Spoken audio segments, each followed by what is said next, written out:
Breaking news! Yes, my friends, we have some important updates on the Denver Broncos, and I'm going to tell you all about it. But before we go any further, make sure you've hit the like button if you've been a Denver Broncos fan since the 80s. It's great to see fans of all ages. If possible, write it like this: the Denver Broncos are in my heart. So let's get started. A concerning update has surfaced regarding rookie quarterback Bo Chapman-Nix, who was listed on the injury report as questionable for Monday Night Football against the Cleveland Browns. For Broncos fans, this is a development that raises serious questions about the team's ability to maintain its momentum at a critical point in the season. Let's break down exactly what happened. During the last game, Bo Nix threw a stellar second touchdown pass to Courtland Sutton. But what many didn't notice at the time was a concerning moment on the sideline shortly afterward. Nix was being tended to by trainers, and as he continued to play, there were clear signs of discomfort. The footage showed him wincing, his eyes wide with visible pain. On that same play, Raiders defensive end Max Crosby hit Nix, not in a dirty way, but in a way that likely aggravated his back. For anyone who has dealt with lower back issues, you know how debilitating they can be. It doesn't always take a dramatic injury. Sometimes it's a cumulative strain that reaches its breaking point. Fast forward to this week, and the alarm bells truly started ringing when Nix was listed as limited in practice. It's worth noting that while this status might sound ominous, it's not necessarily a death knell for his chances of playing. He was seen participating in cold weather practice, even though the footage was limited to walkthroughs and no videos surfaced of him actually throwing the ball. This kind of participation suggests that the team is hopeful he'll be ready for the big game. After all, if the injury were severe enough to sideline him outright, you'd expect him to be resting entirely, alternating between hot and cold therapy instead of suiting up for even light drills. Of course, the Broncos have prepared for scenarios like this. They've carried 3 quarterbacks on their roster this season for exactly this kind of contingency. Jarrett Stidham, the backup, is widely regarded as a solid option. In fact, there was a time not long ago when some NFL circles considered him a potential starter. If Bo Nix can't go, Stidham steps in, and the team's elite defense, coupled with a promising offensive scheme, should still give them a fighting chance against a Browns team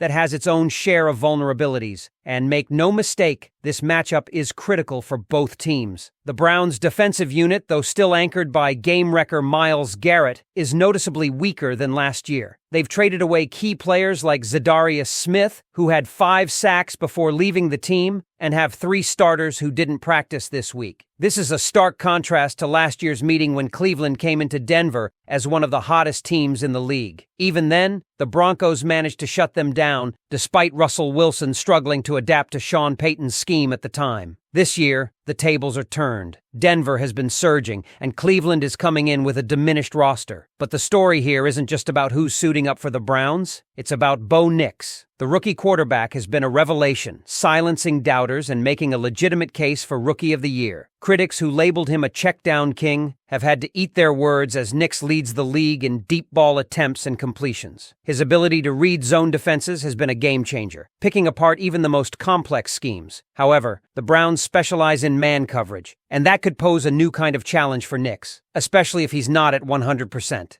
This game also serves as a test of Nix's resilience and ability to perform under adverse conditions. The weather in Denver this time of year is no joke. Snowflakes have already been spotted during practice, and Monday night's forecast isn't exactly tropical. Critics have questioned Nix's ability to handle cold weather games, pointing to his struggles in a rain-soaked matchup earlier this season. But here's the thing, quarterbacks with small hands often struggle in harsh conditions, and that's not an issue for Nix. His hand size matches that of Buffalo Bills quarterback Josh Allen, who thrives in the cold and snow. If Nix can grit through this back injury and perform well against a tough defense in bad weather, it will further solidify his status as the future of the franchise. And let's not forget the timing of this game. A Monday night slot gives Nix more time to recover compared to a typical Sunday kickoff. That extra day could be the difference between suiting up and sitting out. It also gives the Broncos a chance to showcase their talent in front of a national audience, with the playoff race heating up and the team riding a wave of momentum heading into their bye week. All eyes will be on Nix, and if he can deliver another standout performance, it will not only boost the Broncos' playoff hopes, but also silence any lingering doubts about his toughness and versatility. Stay tuned for part 2 as we delve deeper into the significance of this game,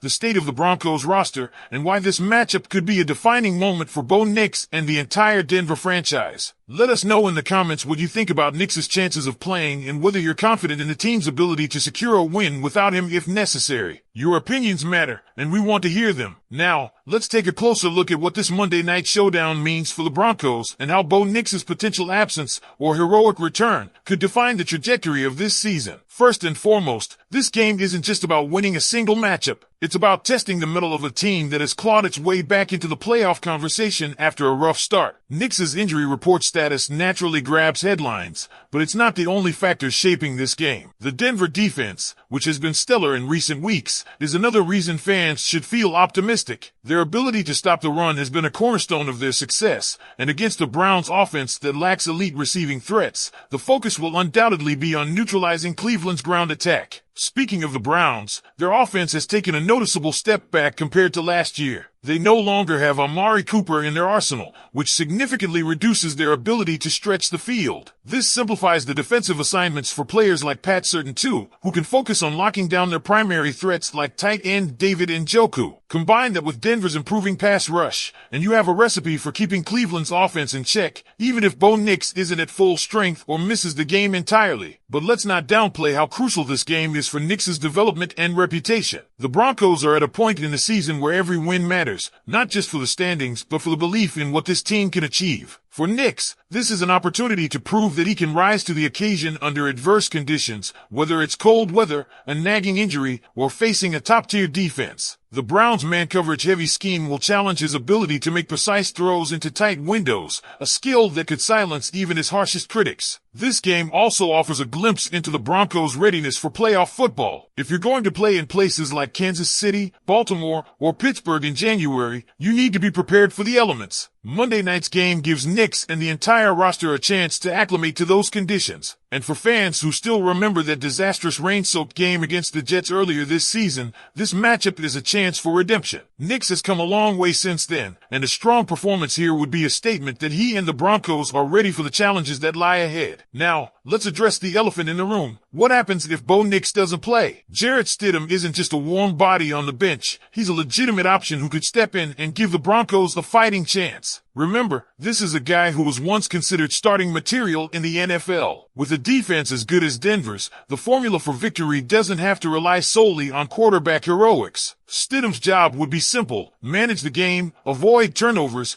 and let the defense and run game do the heavy lifting. It's not an ideal scenario, but it's far from a death sentence. The timing of this game is also worth emphasizing. Playing on Monday night not only gives Nix extra time to recover, but also puts the Broncos in the national spotlight. This is a chance for the team to make a statement to the rest of the league. A convincing win, especially with Nix battling through adversity or even Stidham stepping up, would send a clear message that the Broncos are a force to be reckoned with heading into December. So, Broncos fans, what do you think? Will Bo Nix tough it out and play through the pain? Or do you think the team should prioritize his long-term health and give Jarrett Stidham a shot? Do you believe the Broncos defense can dominate the Browns as they did last year? Or will this game be tighter than expected? Share your thoughts in the comments below. We can't wait to hear from you. Let's ride, Broncos Country.